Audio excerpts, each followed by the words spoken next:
Quantos localizaram? Digo amém? Amém. Assim nos diz a palavra do Senhor: examinais as Escrituras, porque vós pensais ter nelas a vida eterna, e são elas que testificam de mim, disse Jesus. Curvem a vossa fronte. Pai, no nome de Jesus Cristo, eu quero lhe agradecer por essa oportunidade tão maravilhosa. Eu tenho ungido, pastor Arnaldo me concede essa tribuna para ministrar a tua santa palavra. E eu lhe peço que o teu Santo Espírito venha abrir a porta da palavra e a sua palavra venha de encontro com a necessidade de cada um dos seus filhos nessa noite. Que eu não venha falar aquilo que a tua igreja deseja que eu fale, mas que eu venha falar aquilo que o Senhor deseja falar à tua igreja, porque queremos ouvir a tua voz. Não há nada mais nobre, não há nada mais glorioso, não há nada mais saudável, não há nada mais, Senhor, maravilhoso do que ouvir a tua voz. A tua voz nos consola, a tua voz nos edifica, a sua voz nos fortalece, a sua voz nos orienta, a sua voz nos leva ao conhecimento de toda a verdade. Por isso, em nome de Jesus, Pai, assim eu entrego em suas mãos e sou totalmente dependente da sua graça e do seu amor. Em nome de Jesus. Amém e amém. Glorificado seja o Senhor. Fiquei feliz em rever muitos irmãos, né? E passaram 17 anos. Eu estive ontem com o nosso pastor Claudemir, né? E ele falou: bispo, eu não sabia que era o senhor. Eu pensei que o bispo estava mais velho, mas o bispo está novinho ainda. Falei: amém, Deus está te usando aqui, né, pastor Claudemir? Eu falei: estamos aí 17 anos passados, e aprova o Senhor me trazer novamente ao Japão, para que está revendo muitos irmãos, amigos, e também está conhecendo mais uma parte da família de Deus que vai morar no céu. Aleluia. E eu quero nessa noite, queridos, deixar para a reflexão dos amados, em João capítulo 5, versículo 39, quando Jesus disse para os judeus: examinais as Escrituras, porque vós julgais ter nela as palavras de vida eterna, e são elas que de mim testificam. Jesus estava compartilhando com os judeus que ele era o Messias, que haveria de vir ao mundo. E eu aprendo que quando começamos a analisar as Escrituras Sagradas, nós começamos a conhecer Deus. Nós começamos a conhecer o Deus que nós adoramos, porque às vezes há pessoas que dizem que ninguém explica Deus, mas a Bíblia revela a pessoa de Deus. A Bíblia nos relata que o Deus que nós adoramos, ele no Antigo Testamento, ele se revelou com vários títulos, aonde a Bíblia nos relata, a Bíblia nos ensina que Deus, ele se revelou como Jeová Shalom, ele se revelou como Jeová Raá, ele se revelou como Jeová Rafá, ele se revelou como Jeová Nissi, ele se revelou como Jeová Tissidikenu, ele se revelou como Jeová Sabaoth, e ele se revelou como Jeová Shammah. O Senhor está presente. Por isso, quando começamos a estudar a Bíblia, como Jesus disse, examine as Escrituras. Quando começamos a examinar as Escrituras, vamos ver que no Antigo Testamento, Deus se revelou com vários títulos para revelar aos judeus que Ele era altamente capaz para abençoar o teu povo em todas as áreas da sua vida. A Bíblia diz, quando Gideão estava malhando trigo no lagar, o lagar não era lugar de malhar trigo, mas Gideão, para poder salvar a sua família da crise, para salvar a sua família da opressão dos midianitas, Gideão fazia o que podia, e a Bíblia diz, quando ele estava lá, malhando trigo no lagar, que lagar era lugar de fazer uva e não de malhar trigo, mas a Bíblia descreve que lá estava Gideão, e Deus se revela a Gideão, ali o anjo começa a falar com Gideão: varão valoroso, vai tu nessa tua força, porque o Senhor é contigo. E ali João se alegrou, ali a Bíblia descreve que Gideão se alegrou e chamou o Senhor de Jeová Shalom. O Senhor é a minha paz. Quando você estiver aflito em batalha, acredite que Deus é poderoso para trazer a paz para a sua vida, para você estar em paz. A Bíblia diz, quando os judeus estavam peregrinando no deserto e chegaram diante de uma fonte de água, e eles sedentos correram, quando experimentaram a água estava amarga, e chamaram aquela fonte de Mara. E ali, meu irmão, não murmure na sua vida, porque murmuração abre brecha para maldição. A Bíblia diz em Números capítulo 21, versículo 5, quando os judeus começaram a murmurar, porque a Bíblia diz que Deus todos os dias dava maná para os judeus. Todos os dias Deus trazia a provisão para o seu povo ter o que comer. Só que Deus falava para os judeus: olha, só pega a porção diária, não pega a porção para 2 dias, para 3 dias. E o judeu não obedecia, pegava mais, quando amanhecia, estava tudo estragado.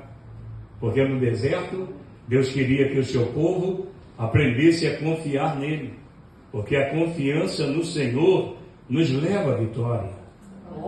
E ali a Bíblia descreve em Número 21, 5, que os judeus começaram a murmurar e falaram: Deus, nós já estamos cansados de comermos esse miserável pão. Veja a murmuração. E a Bíblia descreve que os judeus que murmuraram, Deus permitiu que víboras venenosas entrassem no arraial dos judeus e começassem a picar só os murmuradores. Então diga para o teu irmão, por favor, não murmure. Está na prova, ouve a Deus. Está na dificuldade, adore a Deus.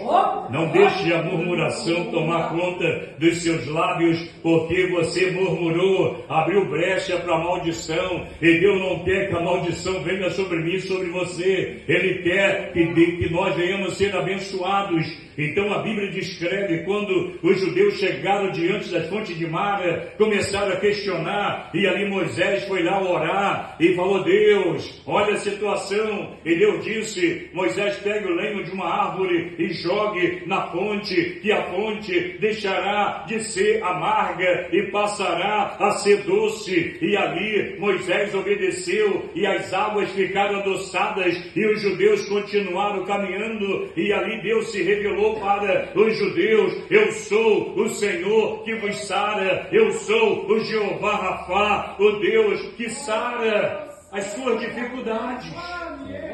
Em nome de Jesus. Sabemos que o Japão, a labuta não é fácil, e há muitos que às vezes entram em estresse, entram em conflito existencial, e às vezes muitos são levados à depressão, meus amados. E a depressão é um abismo chamando outro abismo. A depressão leva a pessoa a um certo nível que ela desiste de viver. Ela desiste de viver, e muitos tomam atitudes erradas. Mas a Bíblia nos relata que o Senhor se revelou aos judeus como Jeová Rafá, o Deus que cura. Por isso, quando você tiver qualquer problema interno, raiz de amargura, ressentimento, saiba que Deus é o Jeová Rafá, o Deus que nos sara. Aleluia. Porque às vezes tem pessoas que desenvolvem raízes de amargura. E o que é a raiz de amargura? É uma mágoa, é um ressentimento, é uma tristeza, é uma falta de perdão. E o escritor aos Hebreus disse: não haja entre vós nenhuma raiz de amargura, para que por ela vós não sejais destruídos. A raiz de amargura nos destrói. Por isso que, diga para o teu irmão, sempre ame o seu irmão. Aleluia. Se porventura ocorrer alguma divergência, perdoe. Eu estava dando estudo bíblico na Igreja Brasil para Cristo, no Rio de Janeiro, e eram 3 palestrantes naquela noite, e eu palestrei sobre um tema. Um pastor da Igreja Metodista de Campo de Goitacazes, no Rio de Janeiro, chegou na hora dele ministrar, e ele disse: irmãos, eu não vou ministrar aqui essa noite, eu vou contar um testemunho do que aconteceu na Igreja Pentecostal de Campo de Goitacazes, que nessa igreja chegou a notícia para o pastor da igreja que a irmã, dirigente do círculo do departamento da União Feminina, veio a óbito, faleceu. E o pastor disse: traga a irmã para a igreja, vamos fazer o velório na igreja. E durante aquela cerimônia fúnebre, onde está? Aonde você pensa que ela está? O pastor não aceitou. Cala a boca, irmã. A irmã está profetizando da carne. A irmã ficou triste, tomou seu assento, continuou a cerimônia fúnebre. Às 3 horas da tarde, no interior, Campo de Goitacazes, eles pegaram o caixão, botaram em cima daquele carrinho, eles saíram no cortejo fúnebre em direção ao cemitério que era próximo. E naquele cortejo fúnebre, Deus levantou um irmão e começou a falar: meu servo, eu já nem me chamo mais de meu ungido. Quantas das vezes eu já lhe disse que essa mulher não está aonde você pensa que ela está?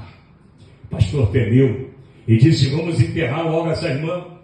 E ali uma irmãzinha de idade do círculo de oração da igreja ouviu aquela mensagem profética e saiu interrogando: Jesus, por que o Senhor falou dessa maneira? E ela saiu interrogando: Jesus, por que o Senhor falou dessa maneira? E ela disse que chegou em casa, dobrou o joelho e foi orar. E enquanto ela orava, o anjo do Senhor arrebatou ela em espírito e levou até o Hades, ou Seol, que Hades ou Seol é a palavra grega e hebraica que define o estado intermediário dos mortos. E quando chegou lá no Hades, ela disse que viu um monte de cela, e o anjo disse: vá até aquela última cela e veja quem está lá. E ela disse que ela foi em espírito, chegou na última cela, lá estava a dita irmã, dirigente do departamento da União Feminina, lá embaixo no Hades ou Seol, e ela interrogou ao anjo dizendo: por quê? E o anjo disse: ela tinha uma rixa com uma de suas irmãs no departamento da União Feminina e ela não quis perdoar. Por isso que nós temos que ter um coração perdoador.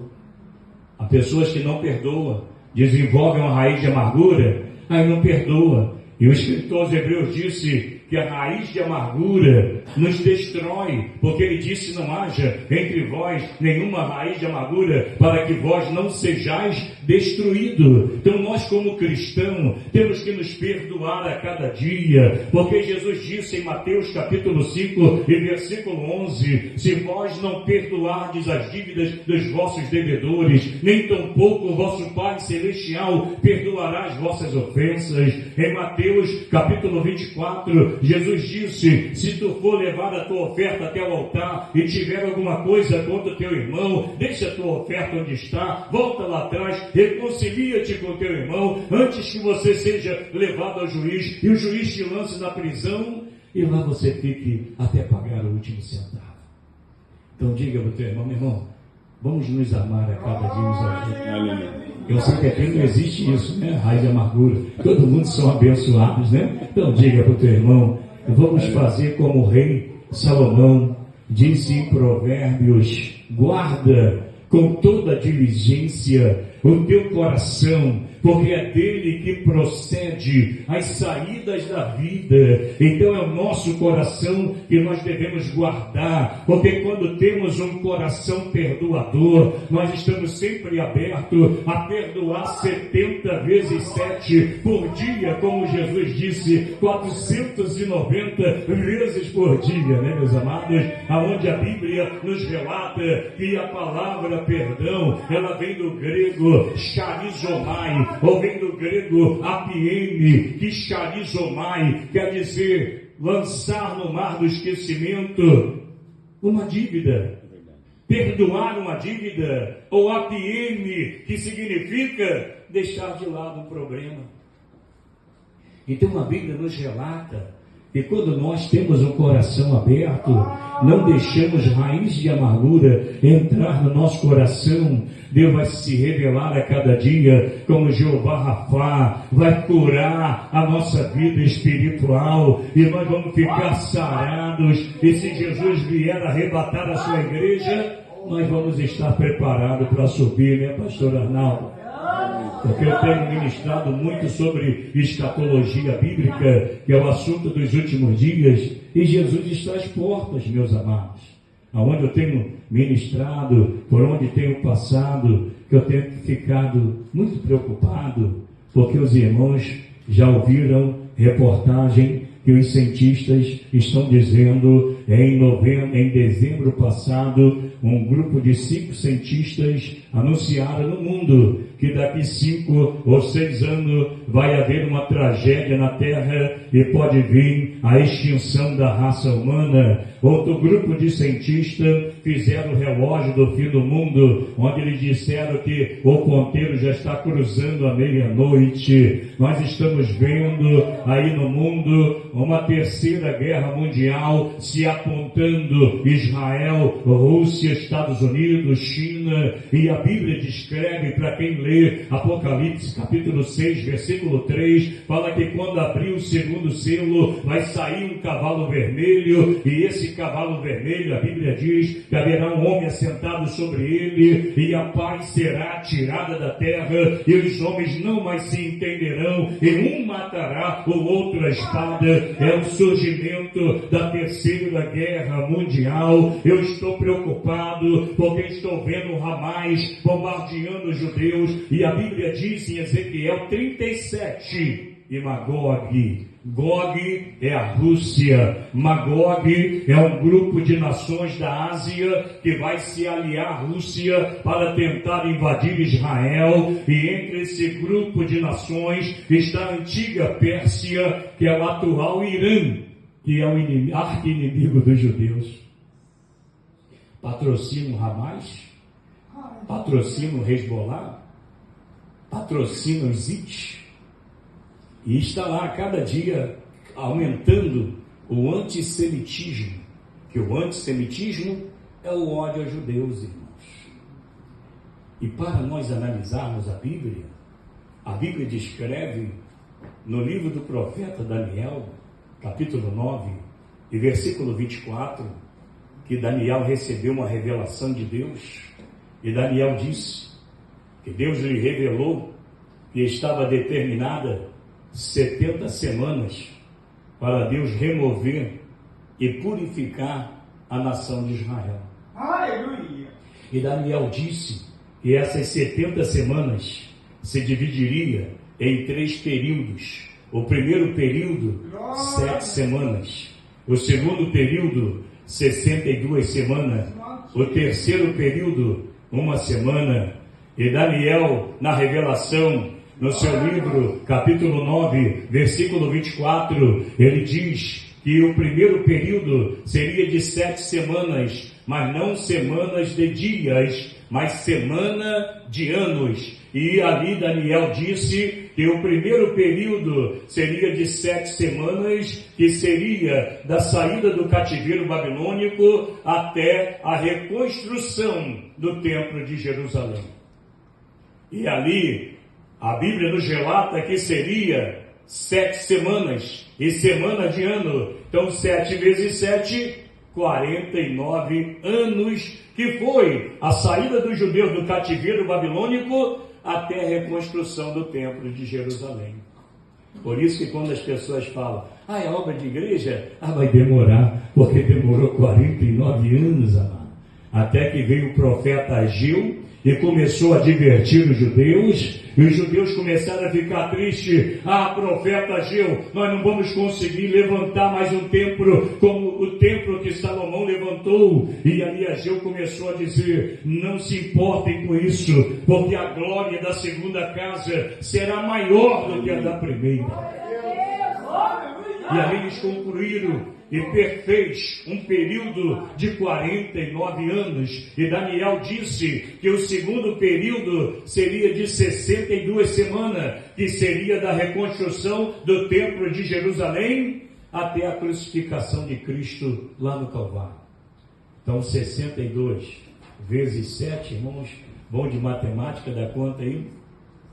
62 vezes 7, 434 anos, que foi o período da reconstrução do templo de Jerusalém até a crucificação de Cristo. Então 62 mais 7, 69. Então já se cumpriu 69 semanas. Só que de Cristo para cá, Paulo disse que houve o intervalo bíblico, que é o período da dispensação da graça, que Cristo vem, cumpre a lei e traz um novo testamento, uma nova aliança, um novo pacto. E Paulo descreve que esse período chamado de a dispensação da graça de Deus é o período que Deus dá oportunidade para as nações gentílicas, que somos nós, sermos enxertados na videira verdadeira através de Cristo, quando recebemos a Cristo. Aleluia.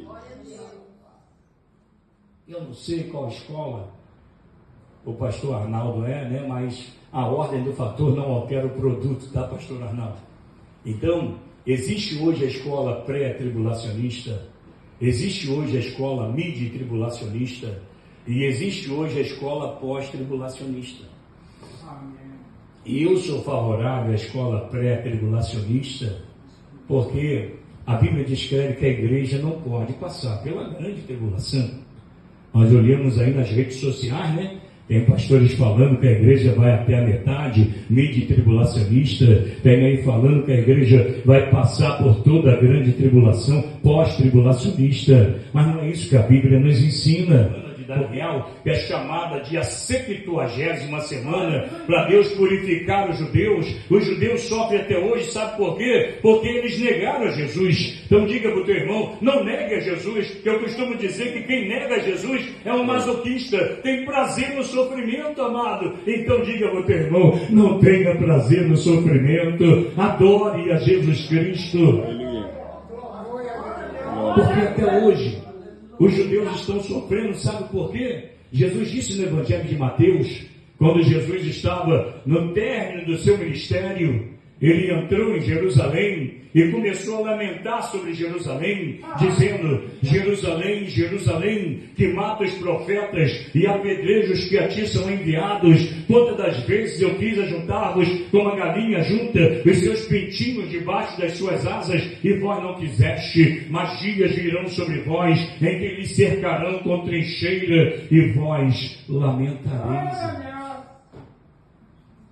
Os judeus, quando negaram Jesus, estão sofrendo até hoje porque não aceitaram Jesus. Eles queriam um Messias que viesse para libertá-los do poderio romano, que estava subjugando os judeus na época, e Jesus veio como um Salvador. E eles não aceitaram. E Jesus disse, olha, tudo bem, eu queria guardar vocês igual a galinha, ajunta os seus pintinhos debaixo das suas asas. Os amados aqui que são fazendeiros, né? Os amados aqui que são sitiantes, né? Estou profetizando prosperidade. O rei de casa já levantou a mão, outra sou eu. Aleluia. Então a Bíblia nos relata que Jesus conta essa parábola, ou seja, essa metáfora, comparando que todo mundo que tem fazenda, tem sítio, sabe que tem gavião.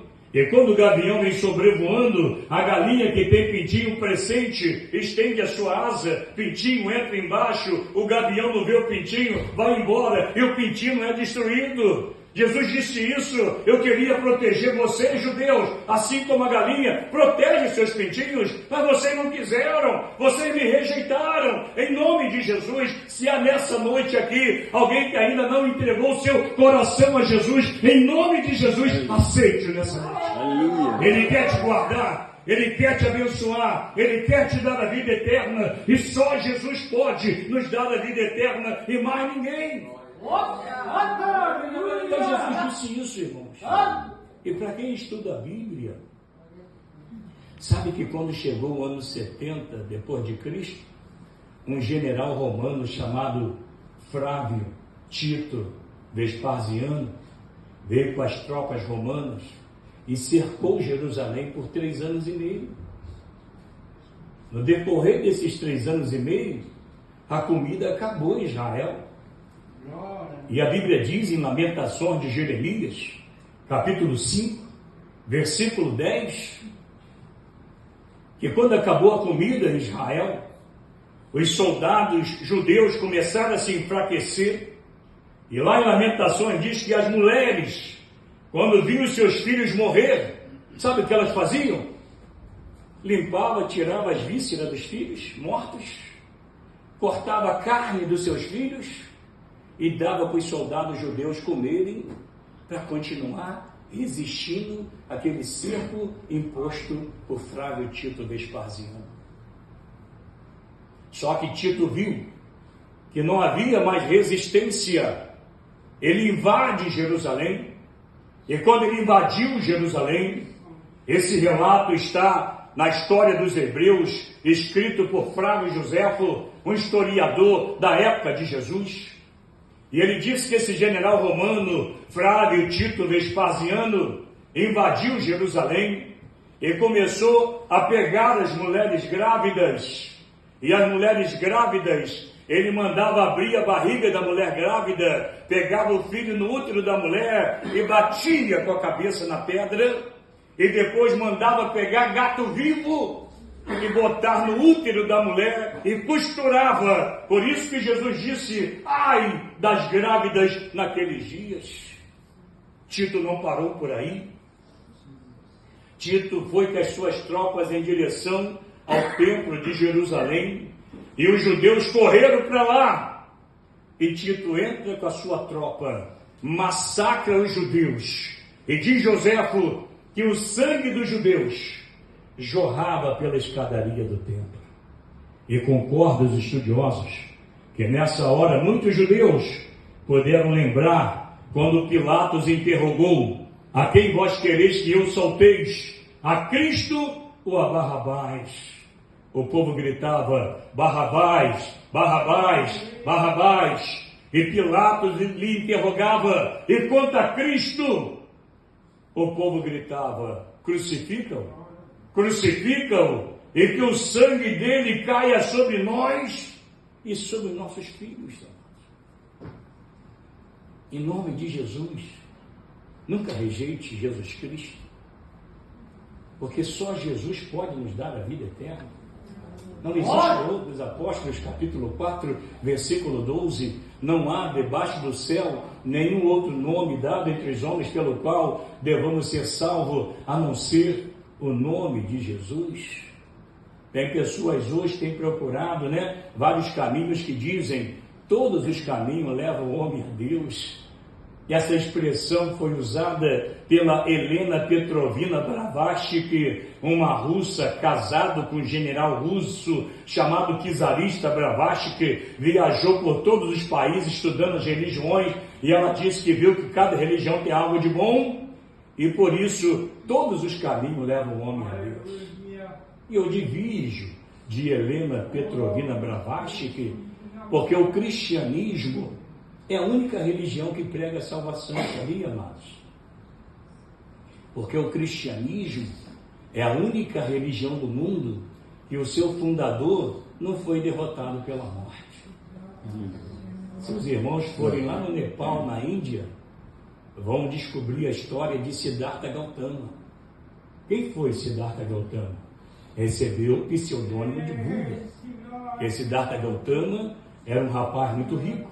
O pai dele era um rajá e ele vivia só na luxúria. Tinha 3 castelos, um para se refugiar no verão, outro para se refugiar no inverno e outro para se refugiar no tempo de chuva.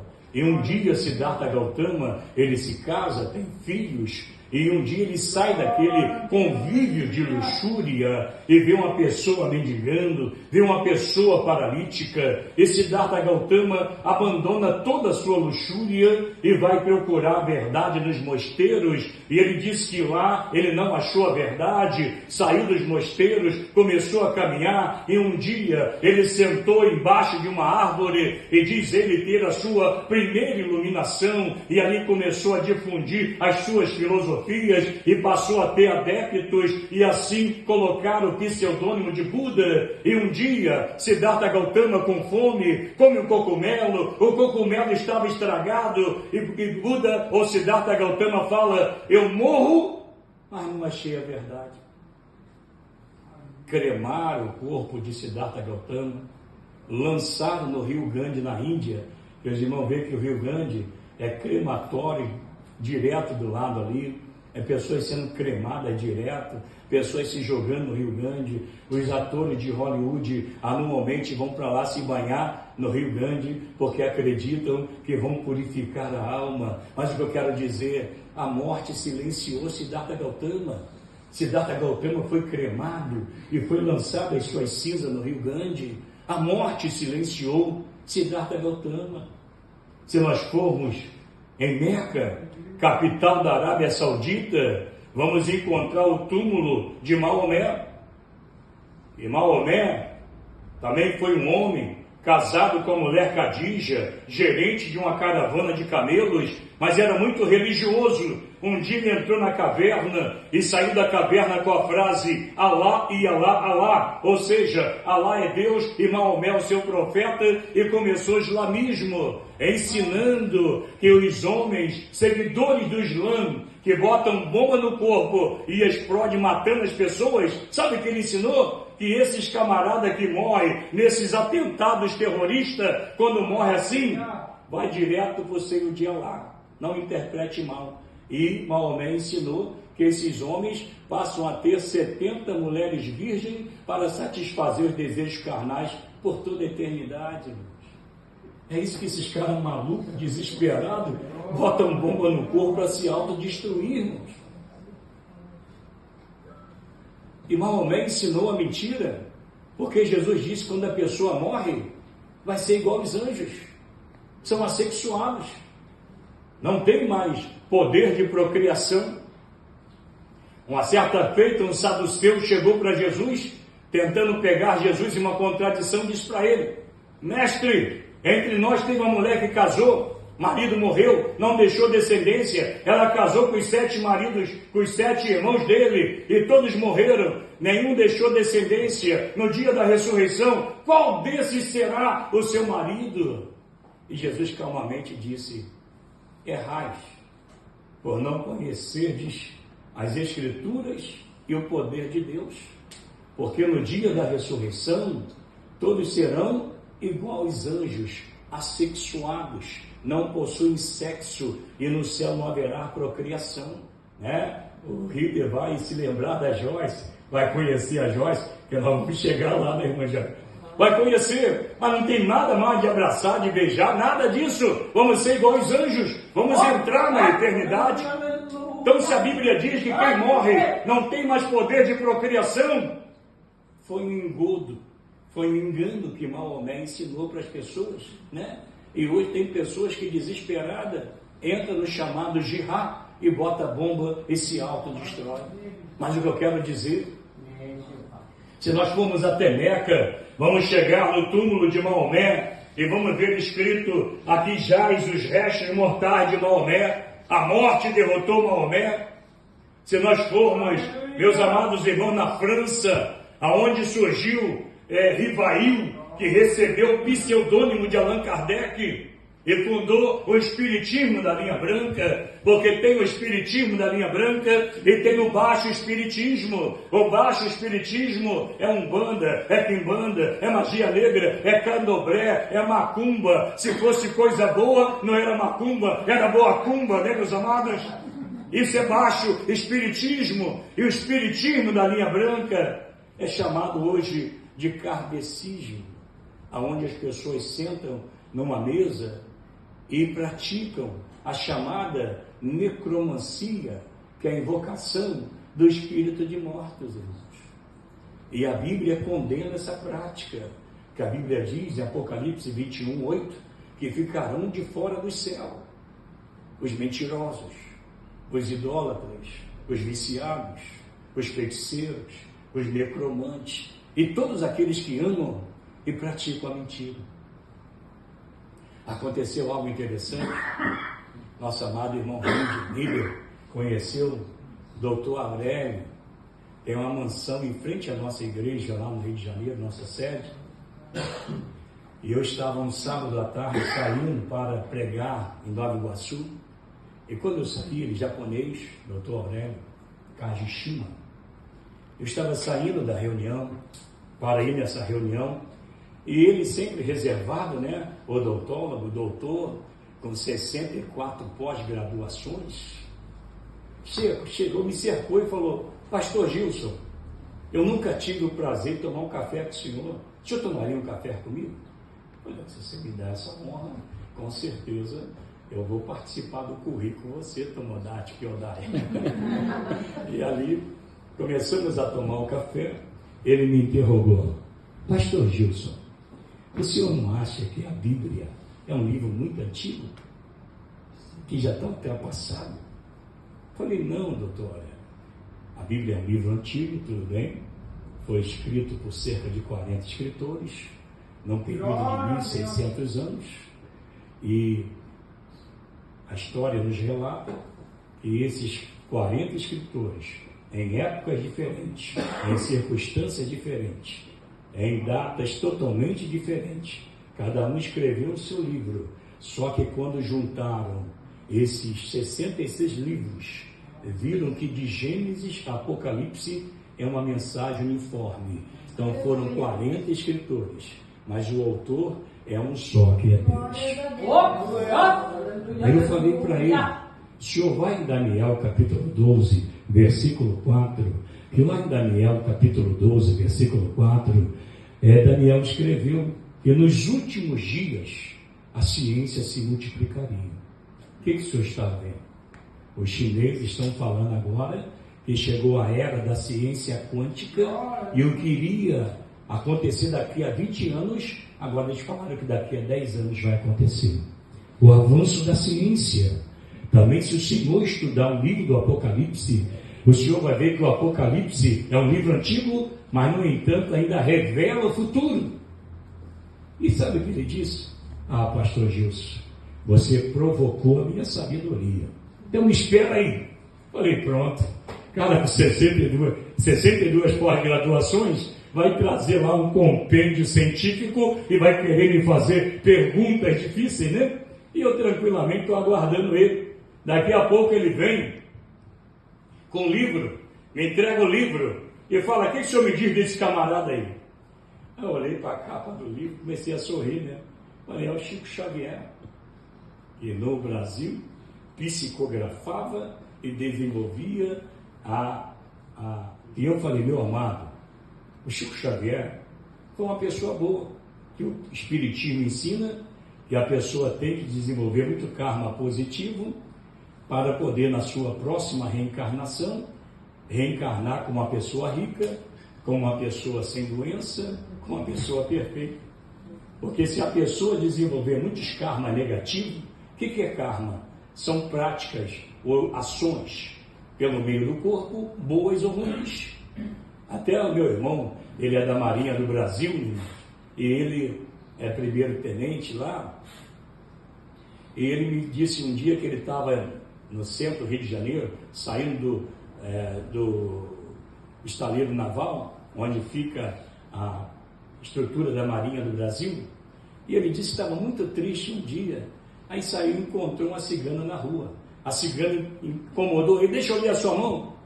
E ele, pode ler, não era crente ele. E elas usam a chamada quiromancia, né? Que é a adivinhação por intermédio das linhas da palma da mão. É chamada de quiromancia.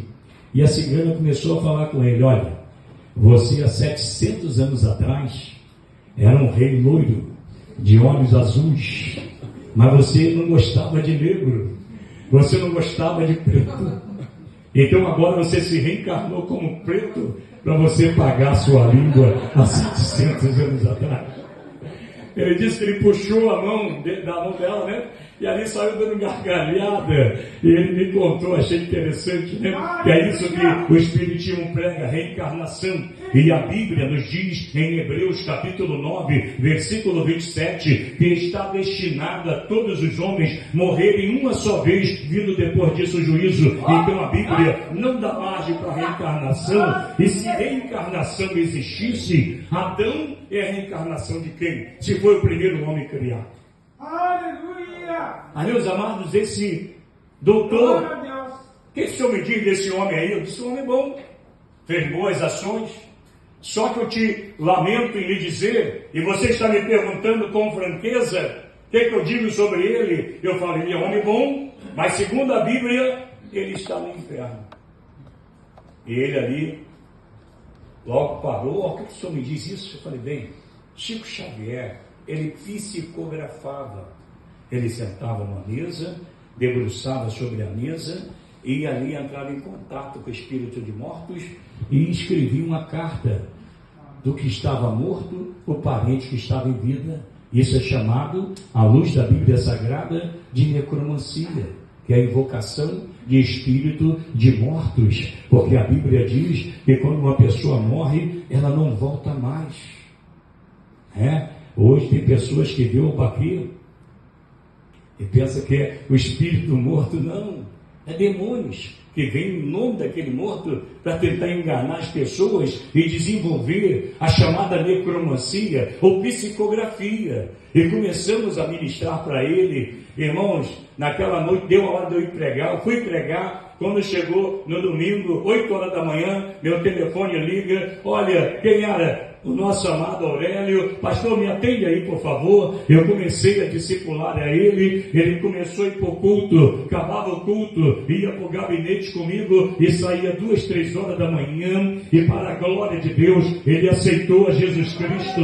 E quando eu cheguei aqui no Japão, ele me mandou um diploma, ele disse que acabou de se formar em teologia, está graduado e está pregando o Evangelho de Jesus Cristo.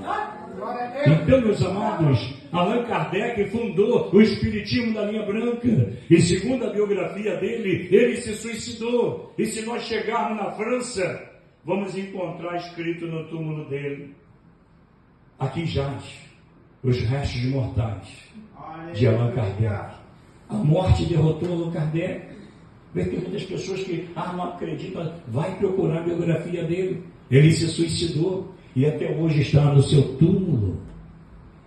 Aqui no Japão, se nós chegarmos no túmulo de Masaharu Taniguchi, vamos encontrar escrito, aqui jaz as cinzas de Masaharu Taniguchi, porque a morte derrotou Masaharu Taniguchi.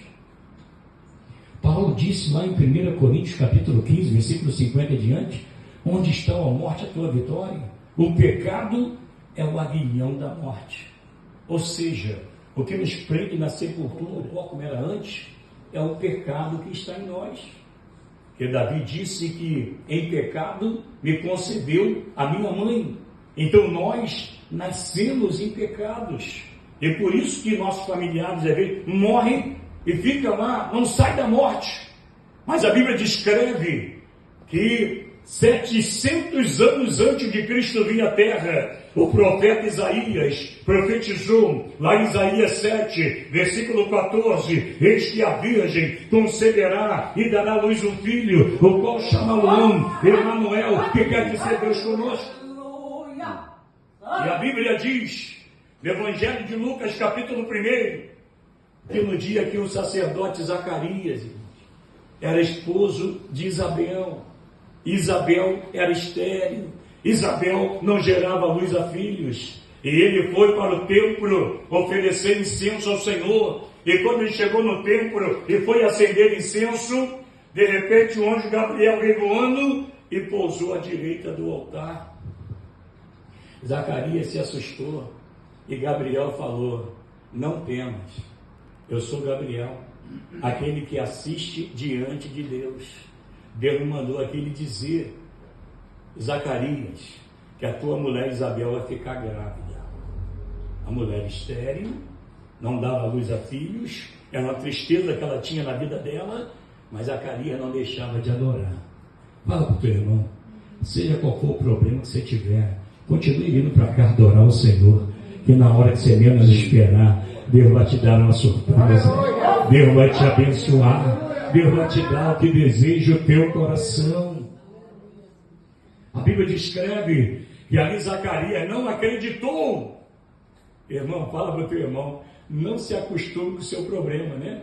Porque às vezes eu vejo irmãos que falam, a minha diabetes, a minha enxaqueca, o meu problema de coluna. Se acostumou com a enfermidade. A enfermidade não é nossa, irmão. A enfermidade é do diabo. Nós temos que sempre orar e repreender. Zacarias, quando recebe aquela notícia, ele não acredita. E ali o anjo Gabriel falou, tudo bem, Zacarias, por você não acreditar, você vai ficar mudo 9 meses. A ver, tem irmãos que falam pelo cotovelo, né? Imagine ficar mudo 9 meses. Eu brinco lá na igreja que a ver, tem irmãos que dormindo a língua fica batendo dentro da boca, né? Por isso que Tiago fala que a língua é uma peçonha mortal. E a Bíblia descreve que Zacarias ficou mudo, foi para casa. Isabel, quando viu ele quieto, ela entendeu que era mistério de Deus, e ali Zacarias ficou mudo. O anjo Gabriel voltou para o céu. Passou 6 meses daquela visita a Isabel do anjo Gabriel. 6 meses. Lucas capítulo 1, versículo 35 em diante.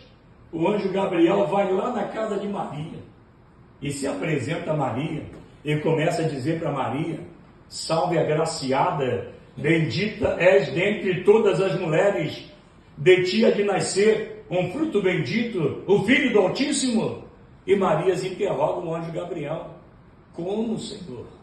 Eu sou mulher virgem, eu não conheço varão nenhum, como que eu vou ficar grávida? E o anjo Gabriel começou a conversar, Maria, vê ali a tua prima Isabel, que era estéril, está no 6º mês de gravidez. E o anjo Gabriel disse para Lucas 1,37, Maria, para Deus nada é impossível. Diga para o teu irmão, para Deus nada é impossível. Não existe impossibilidade para Deus.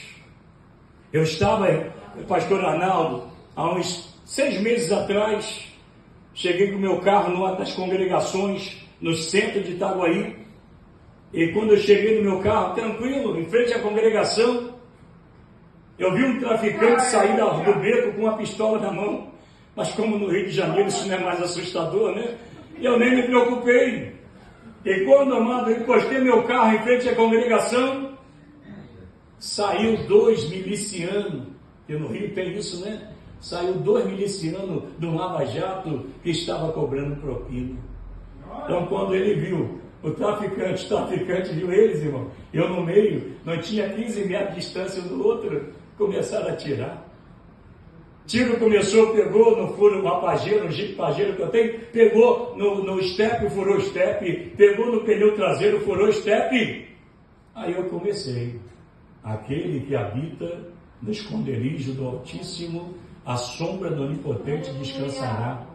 Direi do Senhor, Ele é meu Deus, o meu refúgio, a minha fortaleza, e nele eu confiarei. E frisei o versículo 7, Senhor, tu disse que 1000 cairiam ao meu lado, e 10.000 à minha direita, mas eu não serei atingido, porque o Salmo 91 é uma oração de proteção. Então, quando estiver com medo, assustado, vá para o Salmo 91. Irmão, para a glória de Deus, um tiro pegou em cima da minha cabeça, um tiro pegou no lado da minha porta do motorista, o tiro que ia me pegar pegou na porta do carona. Irmãos, um app para frente. Não tinha 10 metros de distância. Não atravessou o furo. Não atravessou a porta.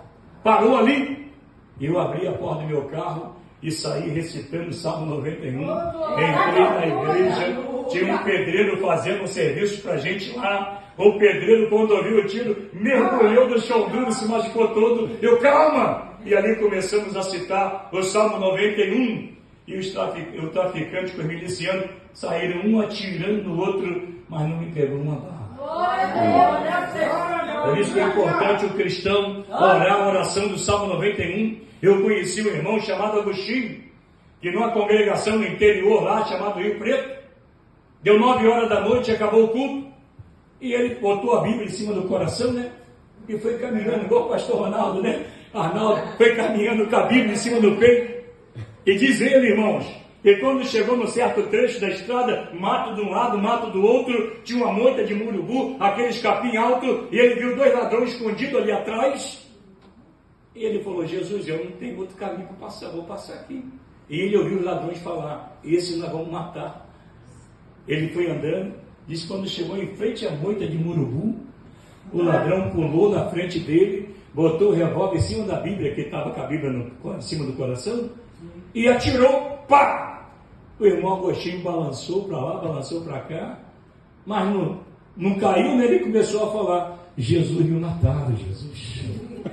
Jesus me mataram. E ele foi dando cada passo que ele dava, Jesus me mataram. Deu em 10 passos, não viu sangue, não sentiu dor, e falou, o que está acontecendo? Ele parou, puxou a Bíblia, quando abriu a Bíblia, a bala estava parada no Salmo 90. A segurança daquele que se refugia em Deus.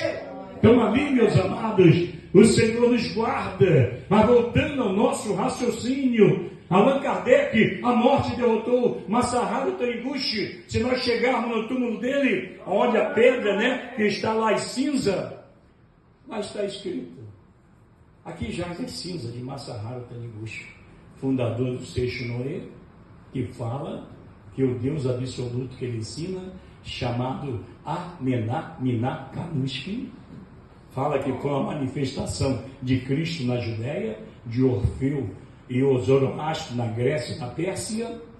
E ele disse também que todos os caminhos levam o homem a Deus, mas eu lamento em dizer que a morte silenciou esses fundadores de religião.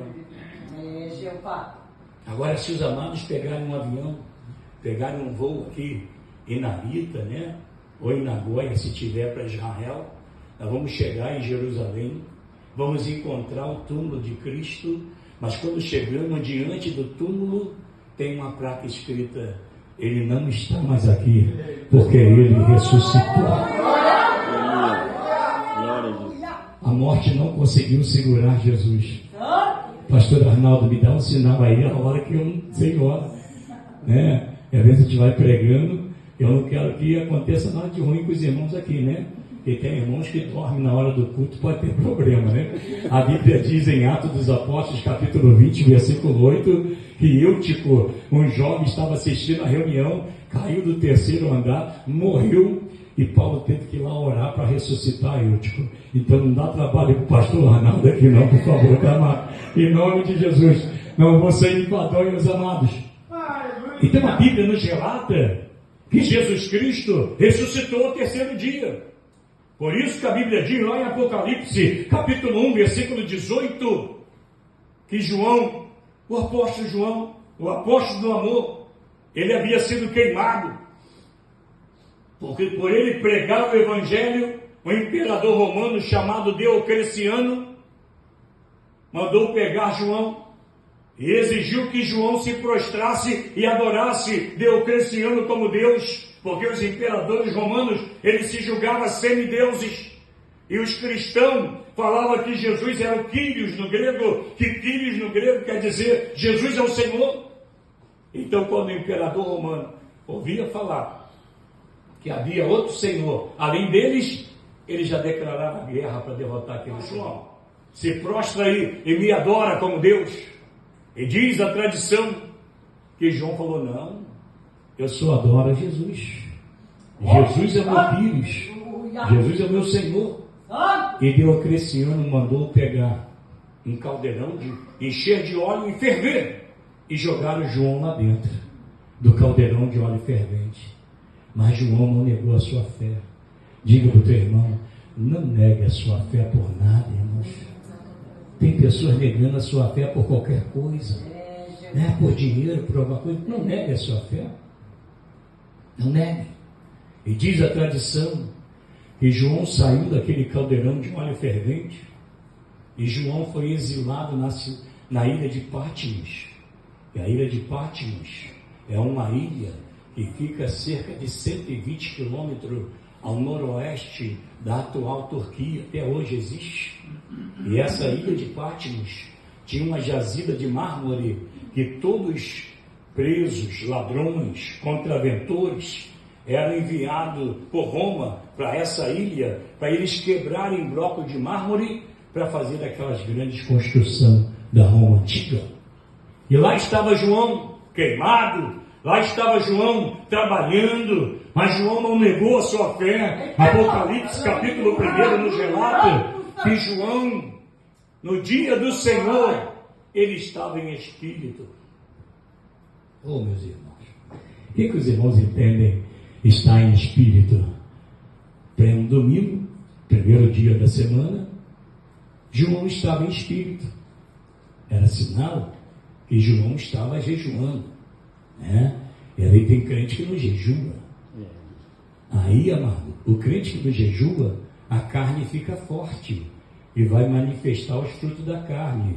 Gálatas capítulo 5, versículo 17, os frutos da carne são contenda, lascívia, porfia, dissensão, inveja, mentira, adultério. E Paulo fala, os que praticam tais coisas não entram no reino dos céus, irmãos. A nossa carne, como Paulo disse, não há bem algum, só inclina para o pecado. Então o cristão é convidado a jejuar, porque o jejum mortifica a carne e fortalece o Espírito e faz o Espírito Santo gerar em nossos corações os frutos do Espírito. Gálatas capítulo 5, versículo 22. Os frutos do Espírito são amor, gozo, paz, longanimidade, benignidade, mansidão, temperança, domínio próprio, meus irmãos. Então, o primeiro amor, o primeiro fruto que o Espírito Santo gera é o amor, meus irmãos.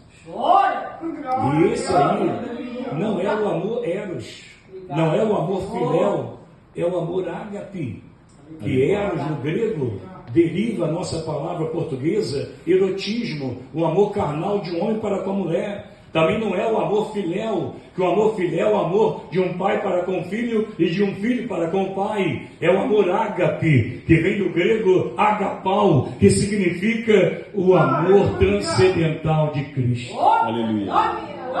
Aquele amor que estava no coração de Cristo na cruz do Calvário. Que Cristo foi maltratado, foi vilipendiado, foi cuspido, mas quando ele gira na cruz, ele orou: Pai, perdoa-lhes, porque não sabem o que fazem. Nós estamos convidados a ter esse amor, e esse amor só nos é dado pela terceira pessoa da Trindade, pelo Espírito Santo. E nós precisamos amar, ter esse amor, porque, vamos ser sinceros, quando a pessoa não tem esse amor, se alguém fala mal dele, ele já quer ficar igual Pedro, puxar a espada e cortar a orelha do irmão. Já quer ir pro tapa, já quer discutir. Não pode fazer isso. Lá no Brasil, teve um irmãozinho que saiu do culto 9 horas da noite, né? E estava quente, estava calor. Ele falou: vou parar na lanchonete, vou tomar um refrigerante. E ele disse que quando começou a tomar um refrigerante, 2 ímpios estavam tomando cerveja e um combinou com o outro: vamos provocar esse crente? O outro falou: vamos. E ali o ímpio veio, bateu nas costas dele, e quando o irmão olhou, deu um tapa na cara do irmão. O irmão debruçou sobre o balcão, né? E o ímpio começou a falar: não está escrito? E pensou, fechou a mão, e quando o ímpio distraiu, deu um soco na cara do ímpio e disse: mas também está escrito, Quem com ferro fere, com ferro será ferido. Não pode ser assim, mano. Não pode ser assim. Jesus nos ensina, na Assembleia de Deus de Madureira, no Rio de Janeiro, irmão, aconteceu algo interessante, pastor Arnaldo. O camarada lutava jiu-jitsu e se converteu. E um pleno sábado, a maior festa na igreja, né, que tinha, ele indo para a igreja todo alegre, 2 ladrões tentou assaltar ele. E ele deu um golpe nos ladrões, bateu no ladrão, um conseguiu fugir, o outro ele bateu tanto que deixou todo mole, jogou o ladrão no ombro e entrou dentro da Assembleia de Deus de Madureira, foi lá no púlpito, jogou ele no chão e falou: agora aceita Jesus aí. O cara aceitou Jesus e é diácono da Assembleia de Deus de Madureira. Irmão, gostaram? Não enveje assim, por favor. Vamos orar para ter o amor, e o amor que Cristo nos dá, nos leva a pagar o mal com o bem, e não o mal com o mal. Então Jesus nos aconselha a agirmos assim. Então a Bíblia nos revela, irmão, que eu tenho que correr, que eu estou já falando um pouquinho mais hoje, né? Então a Bíblia nos revela que João, lá na ilha de Patmos, irmão, no primeiro dia da semana, que a Bíblia diz em Apocalipse, o dia do Senhor. Esse dia eu estava pregando na igreja no Brasil, aí eu falei: irmãos, qual é o dia do Senhor? O irmão levantou a mão e gritou: é o sábado. Eu falei: não, irmão, sábado não. O primeiro dia da semana é o domingo, que foi o dia da ressurreição de Cristo, né? Então passou a ser o dia do Senhor, o domingo, né? E ali comecei a ministrar para os irmãos, e João estava em espírito. Então ele estava jejuando, irmãos. O que é o jejum?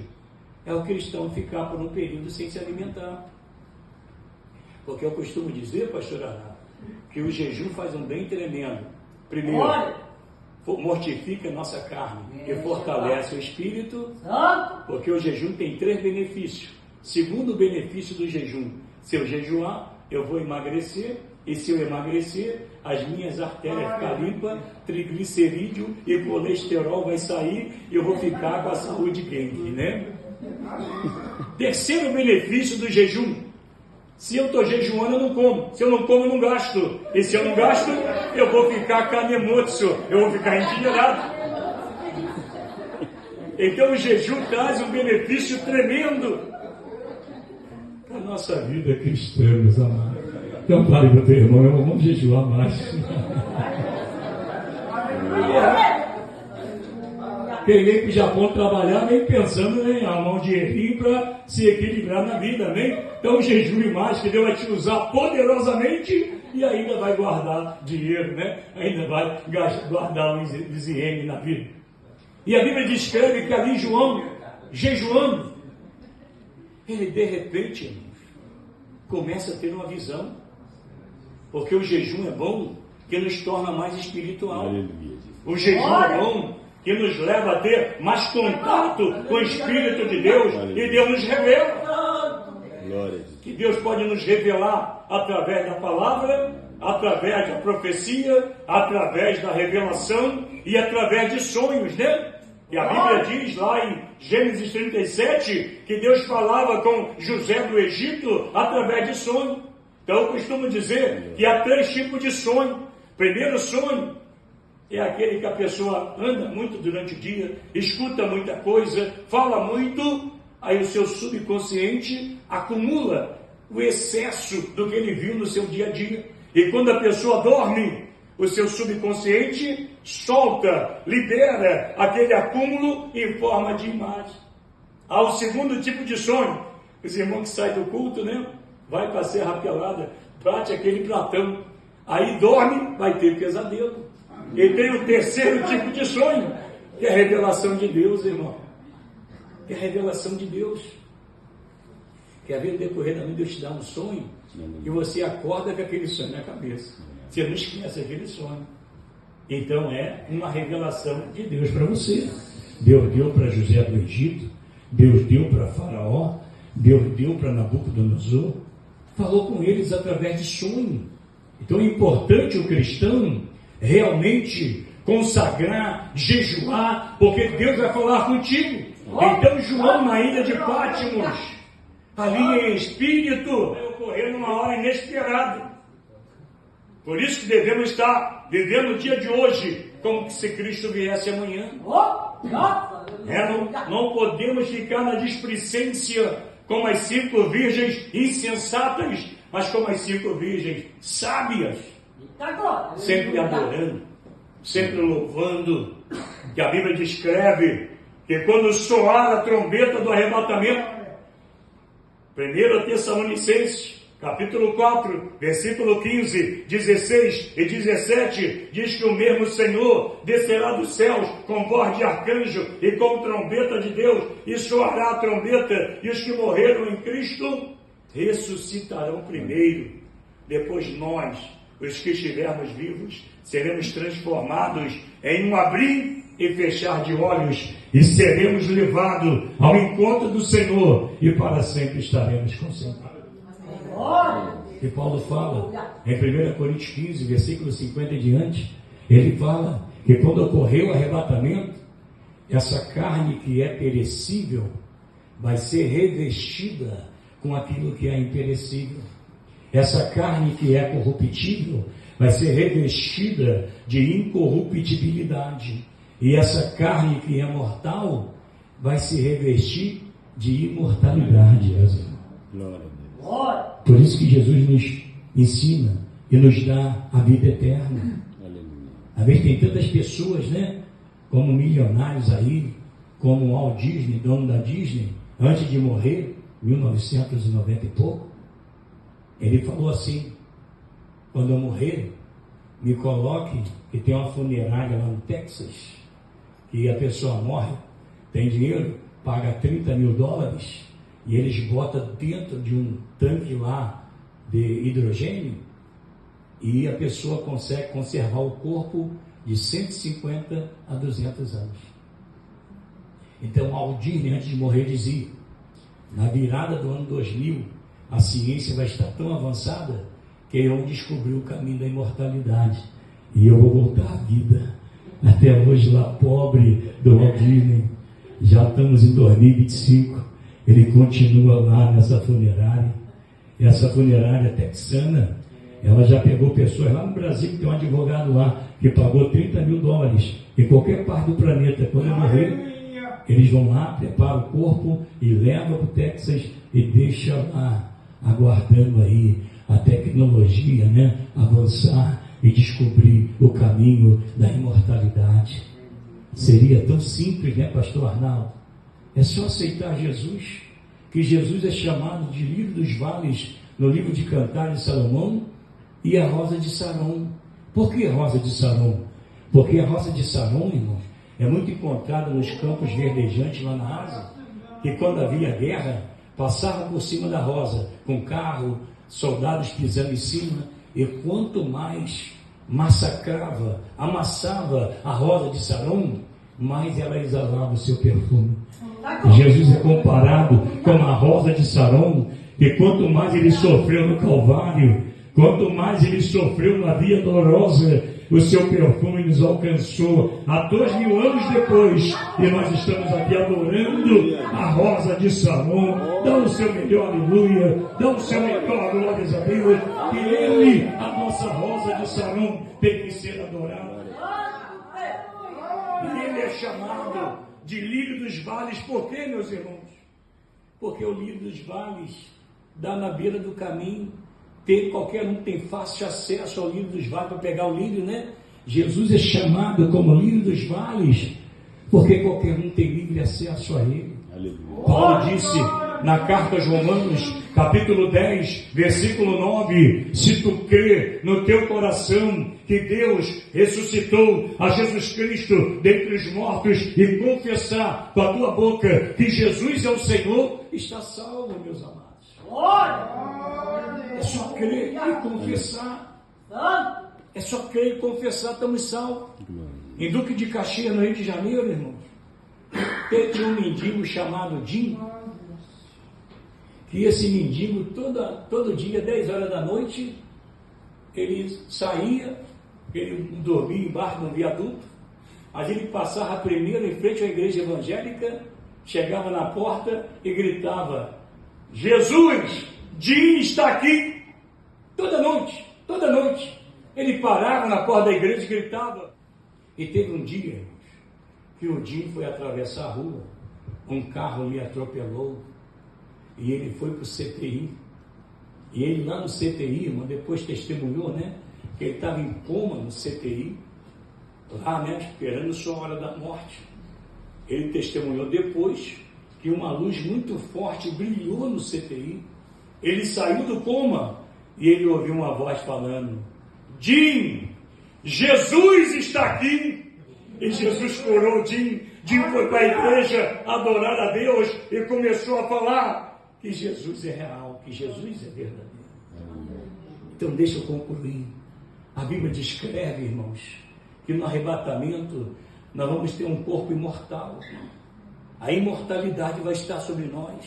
Então, em nome de Jesus, ninguém fica para semente. Vamos aceitar a Jesus Cristo, se há alguém que ainda não aceitou, porque ninguém vai ficar para semente. Tempo atrás, é muita coisa, né? Tem que fazer uma vigília, né, pastor? Não, estou brincando, amado, perdão, estou brincando. Vou encerrar. Me chamaram para mim na residência de um sargento da PM reformado, chamado senhor Cedinho. Ele tinha problema de angina e ele não podia mais andar direito. A filha e a mulher tinham que auxiliar para ele andar. Ele me pediu que eu fosse até na casa dele orar. E eu fui até a residência dele numa quarta-feira, 8 horas da noite. Cheguei na casa do Alcedino, ele sentado no sofá. Eu li o Salmo 104, versículo 15, quando o azeite faz reluzir o seu rosto. Ministrei para ele que o azeite, símbolo do Espírito Santo, simboliza a restauração. Abençoei a vida dele. Saí e fui embora, irmãos. Passou 2 dias. Um dos irmãos que estava comigo falou: pastor Gilson, a irmã fulana de tal disse que quer falar urgentemente com o Senhor, porque o Senhor orou naquela noite e o marido dela morreu na quinta-feira. Falei: será que ela ficou brava comigo, pastor? A minha oração matou o homem. Eu falei: fui lá.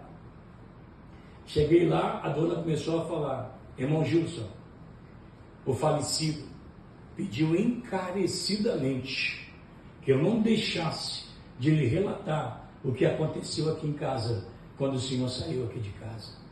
E ela começou a falar: irmão Gilson, o senhor saiu aqui de casa. O Alcedino começou a falar: os irmãos foram embora, mas deixaram um anjo aqui dentro. E ela começou a falar: onde?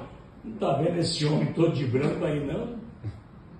E ela disse que ele levantou sozinho. Ela correu para segurá-lo e disse: estou muito bem, pode me deixar. Eu vou até na varanda orar. Não, não pode, eu estou bem. E ela falou que ele saiu para a varanda, ela encostou o ouvido na porta de vidro, né, se ele caísse para ela socorrê-lo, e ele começou a orar: Jesus, perdoa os meus pecados, tem misericórdia de mim. E começou a fazer uma oração de confissão de pecado. E ela disse que passou um tempo, irmãos, ela ouviu um uivo tão forte que ela tentou encostar na porta, ficou todo adormecido. O inquilino que morava na casa de cima também ouviu e testemunhou para ela no dia seguinte que ele foi abrir a janela, o braço dele adormeceu todinho e tirou o braço. E ela disse que o Alcedino começava a gritar: eu te repreendo em nome de Jesus, você não tem mais autoridade sobre a minha vida, eu me reconciliei com Cristo.